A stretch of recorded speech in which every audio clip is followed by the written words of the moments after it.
But let's talk about the Pittsburgh Penguins blue line, buddy, because we got 6 guys that are slated to start the season, and it seems like it's set in stone at this point.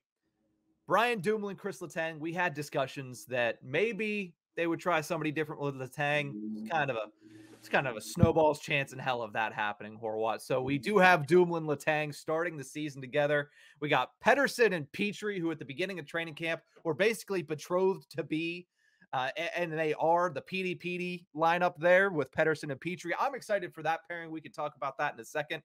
And then you mentioned earlier in the show when we were talking about P.O. Joseph potentially being on the trade market, that Smith-Ruda seems to be that third pairing for the Pittsburgh Penguins. Mike Sullivan said they're hoping to build a little bit of chemistry between the two of them. They've been together for the first 2 weeks of camp. They'll be together for the last week of camp before the regular season starts. So that is your starting 6. Dumo, Letang, Pettersson, Petrie, Smith-Ruda. I'll bring up the graphic here for those watching us on our YouTube channel, or not live, I should say, but the full episode is available on our YouTube channel. But this is what we're going to have heading into the season. What are your overall thoughts on this core? Overall, I don't totally hate it. Sure, we kind of wanted to figure something out in that Dumoulin position, but there's nothing much we can do. He's going to be there. We know they at least have a chemistry, and things can be built from it. Dumoulin just needs to gain his step back. Pettersson and Petrie, as much as I'm going to cringe every time someone tries to call them by the same name, or the same nickname, I should say, they should be fun together. They should work out great. Pettersson seems to be built for the second line position at this point because we know he's not phenomenal enough to step in for Dumoulin like we had all thought before. Mm-hmm. And he's definitely not a third line guy anymore. So he's going to stay there just fine. And if he can play well with Petrie and have a great chemistry and a great bond there, tops. Mm-hmm. And then Smith and Ruda, like we said, Sullivan wants the two to play together and play well. And they should do just that. Ty Smith has a lot to prove this year, so that's fun. Like, he's got a ton to do, and this is a great spot for him to do it alongside Jan Ruda, who brings a cup pedigree. No one's talking about that.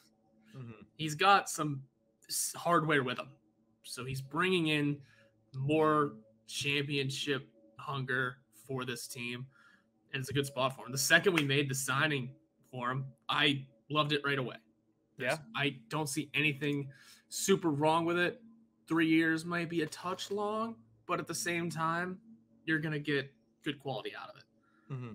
Yeah, he brings something that the Penguins haven't had in a little while, which is a very stout, big defenseman for their third pairing. They've had a lot of little scat guys, Chad Ruhwedel, and I think Ruhwedel's done really well when he's been in there. But Ruhwedel has always been the de facto 7th man of the year, basically, like, to use a basketball term. He's a great option for a 7th defenseman. But as far as that PD thing, I know that's going to bother you. Listen, if the 3 Peter Parkers and Spider-Man No Way Home can figure out with Peter 1, Peter 2, and Peter 3, maybe that's all we need to do.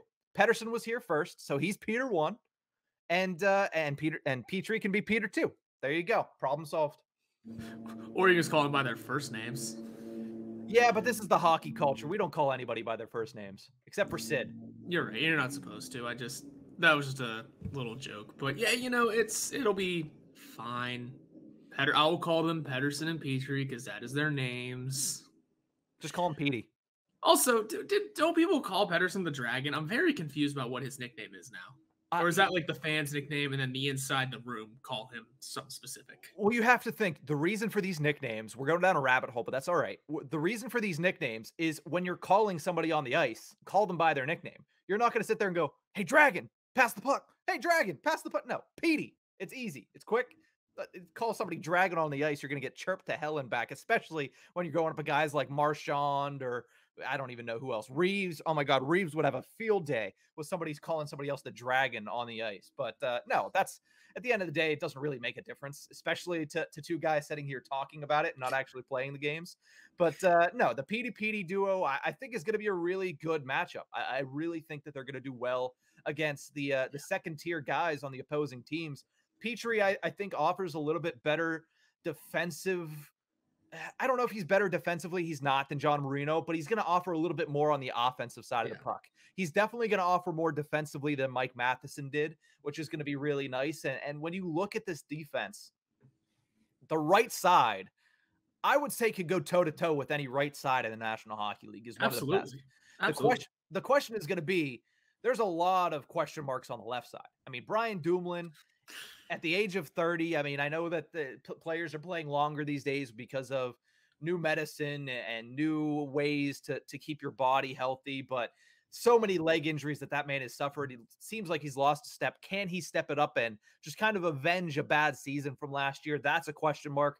Can Marcus Pettersson, steadily be a defensive presence with a guy like Jeff Petrie, who's going to jump into the offense way more than Marino did, who Pettersson played with most of last season? And then Ty Smith, man, he's not going to play defense, is he?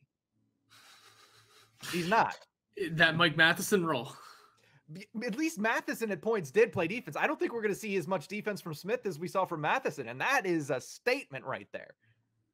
We'll have to see. I bet he definitely does play defense because Jan Ruda is going to be Jan Ruda. He's going to play his defense. Well, yes. I think that could be a good.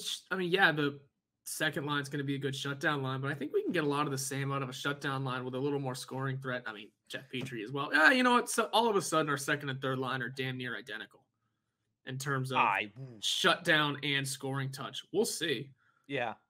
But I do think Ty Smith is going to have some defensive touch. It'll be Mike Matheson Jr. almost. We'll see what kind of skating he does. Yeah, listen, the one thing that I definitely noticed by Ty Smith is the dude can skate. Like, he is very good on his skates. Yeah. If he takes the puck up and he makes the right decisions with the puck, he's going to be a very integral part to getting offense started in the bottom six. Because think about the guys in the bottom six. You got Kapanen, you got Heinen, you got guys like McGinn, guys that like to get into the zone with speed, play that forechecking game. And with Ty Smith bringing an extra step from the back end, that could really escalate and elevate the bottom six's scoring threats. But, the defensive side for Smith, that's why he's paired with Ruda, because Ruda is a tried and true stay-at-home defenseman, like I wrote about in my piece yesterday.